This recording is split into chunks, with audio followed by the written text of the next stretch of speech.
Hey guys, welcome back to today's video. My name is David with Side of Tech, and today we're going to be looking at a pretty big product. It's the iPhone 13 Pro. The base model is retailing for $999 for 128 gigs. So we're going to go over the key features, but just to keep that list a little bit smaller, we're just going to show the changes from the 12 to the 13. We're also going to go over the positives, the negatives. Do I think the phone is worth an upgrade this year? And also my overall review at the end of the video. And if all that sounds good, please let me earn your subscription today. Go ahead and like and subscribe down below. And without any further delay, let's go ahead and check it out.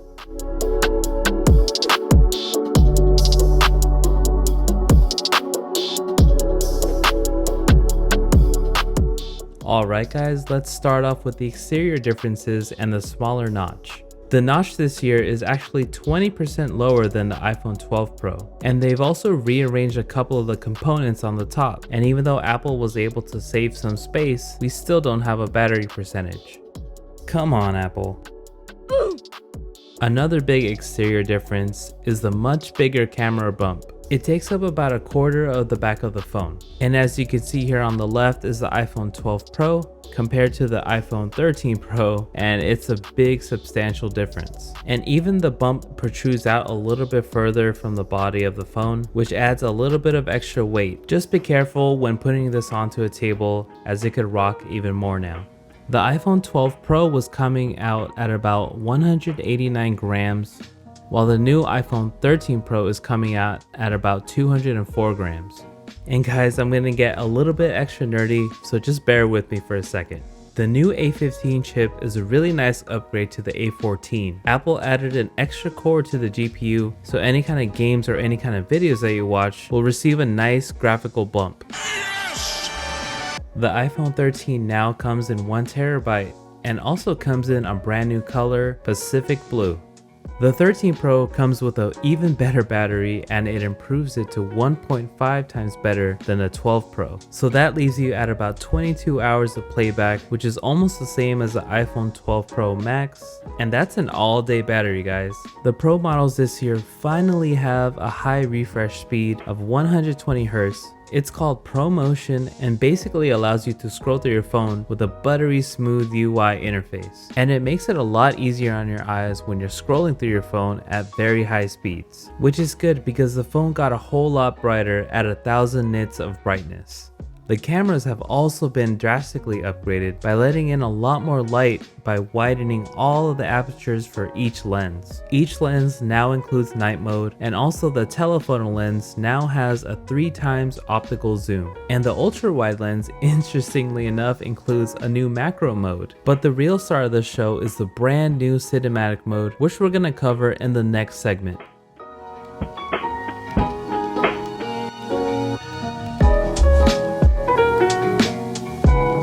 Alright guys, and on to the positives now. Now that we have ProMotion on these phones, the interface is nice, fast, and fluid.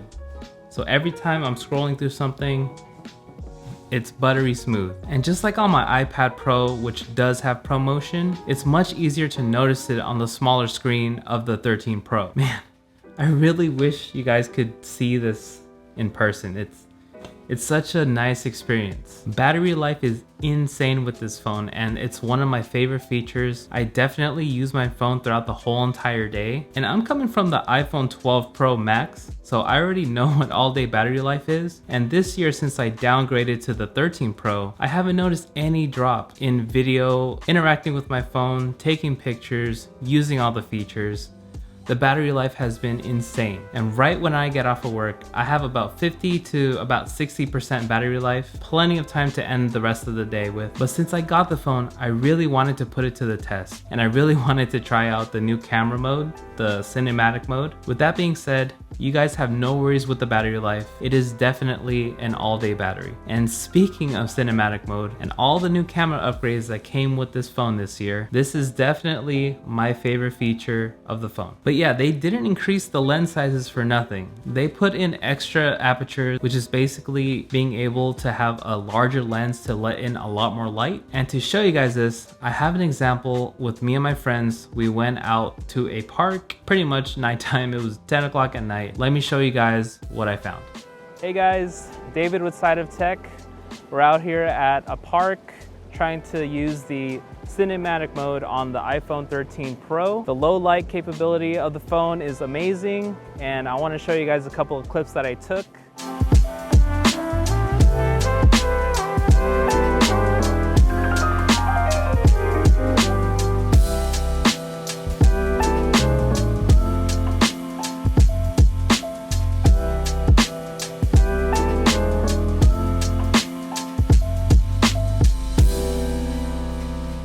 The lenses now on the iPhone 13 Pro feature a more open aperture, so it lets in a lot more light, and it really helps out the cinematic mode a lot whenever you're trying to focus rack, which is basically switching focus from one point to another.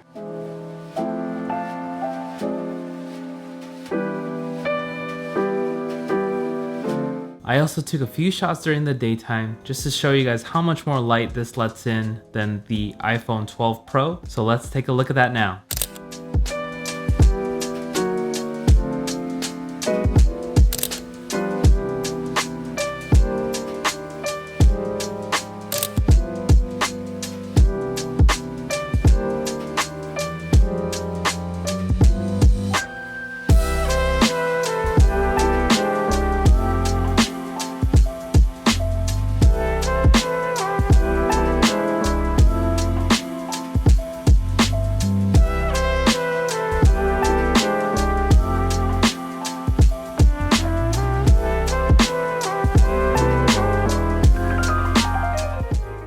So moving on to the cons, I might have a couple of deal breakers for you if it applies to you, but for myself, I really don't have any real deal breakers. I just have certain issues with certain software choices that Apple made, and also some bugs that need to be fixed. I mean, one aesthetic gripe that I have is these lenses are freaking huge, but I understand why they're huge. It literally takes up, you know, like a fourth of the phone. It's, pretty insane. And my only real deal breaker is the price of the phone. So the 128 version comes in at $999, but with a cinematic mode and ProRes coming out soon, you're gonna wanna get 256 or above to take full advantage of whatever that offers. And for the software updates, Apple just needs us to be able to use 24 frames per second on cinematic mode. I mean, film is shot in 24 frames. You would think they would use 24 frames, but Apple, please add that in an update. But those cons are not particularly towards the phone, it's really just the software.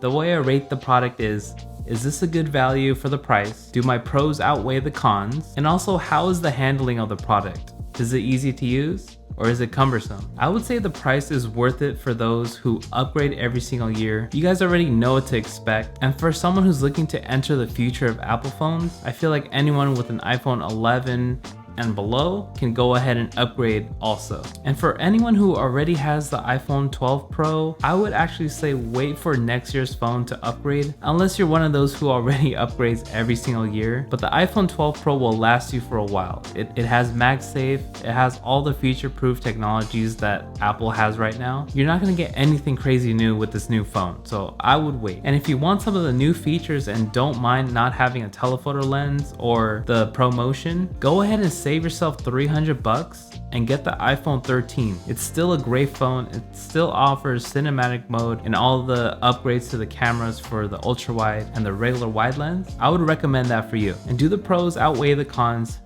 Absolutely they do. I had a great time reviewing this phone. I had so many positive points to point out, and only little software hitches here and there that got in the way a little bit. But since this is an S year for Apple, I really hope they can redefine themselves again next year with the iPhone 14 or whatever they call it. The handling of this phone is amazing. This phone literally disappears in my hand and it just becomes one with myself. It sounds kind of corny, but that's really how I feel. And so my overall rating for the iPhone 13 Pro is a 4 out of 5, but for people who upgrade every single year and tech nerds like myself, This is a 4.5 out of 5, and I hope you guys can see for yourself what type of value this phone offers you and really just make that educated decision. And guys, I want to thank you so much for watching today's video. This one was a long one and I really wanted to take my time with this, so I really hope I got to earn your subscription today. So go ahead and like and subscribe down below and check me out on all my social media platforms. I'll go ahead and list them all in the description. And go ahead and let me know,